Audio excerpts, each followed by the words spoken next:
Mga boss, pondo para gastusin ng gobyerno sa 2026 kapos ng 200 billion peso ayong kay Recto. Naloko na. Sa dami ng pera ng Pilipinas mga boss at nangutang pa nga, umabot na ng trilyon, ilang trilyon na mga boss ang utang ng bansang Pilipinas. Kapos pa rin. Kapos pa rin mga boss. Kapos pa ng 200 billion.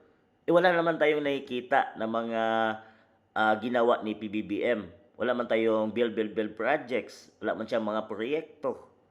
So saan na napunta yung pera mga boss ng bansang Pilipinas? Ngayon, nagbenta pa nga sila ng gold reserve at di nga alam ng taong bayan kung nasaan na yung pinagbentahan ng perang yun. Mga boss, dahil sa talamak na corruption under PBBM administration, nang dahil sa flood control na yan mga boss, ay naubos ang pera ng taong bayan. Isa pa, nung gastusan ang pagpapabagsak kay BP Inday Sara at ng mga Duterte mga boss, ay doon napunta yung pera ng taong bayan mga boss. Nung kahit ni Senate President Pro Tempore Panfilo Lacson ay pinagliban na lang muna ang papatupad ng ilang gastusin sa budget na hindi panukala ng ehekutibo.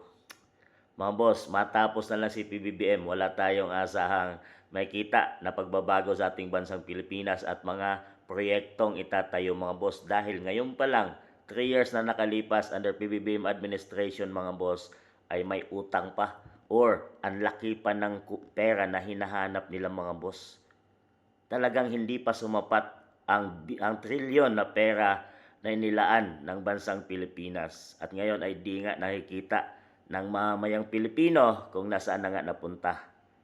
Dahil dito sa corruption under PBBM administration mga boss. Yan, isiniwalat na nga ni Saldico mga boss.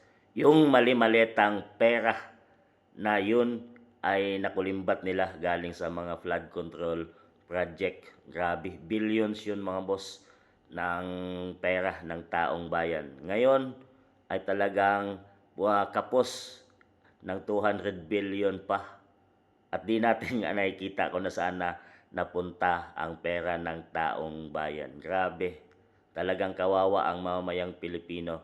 Yan ang napala natin mga boss sa pagboto at paging loyal kay PBBM mga boss na inakala natin na siya ang magsusurvive sa ating bansang Pilipinas. Yan, bagong Pilipinas ang kanilang motto mga boss. Ayan na nga, binago na nga ni PBBM ang kalagayan ng bansang Pilipinas at naghihirap na ang taong bayan. Patuloy na umakyat yung mamahal na mga bilihin mga boss at walang sapat na trabaho dahil walang mga investors na pumapasok sa ating bansa. So yun na mga boss, kayo nang humusga kung saan na ba napunta ang pera ng bansang Pilipinas.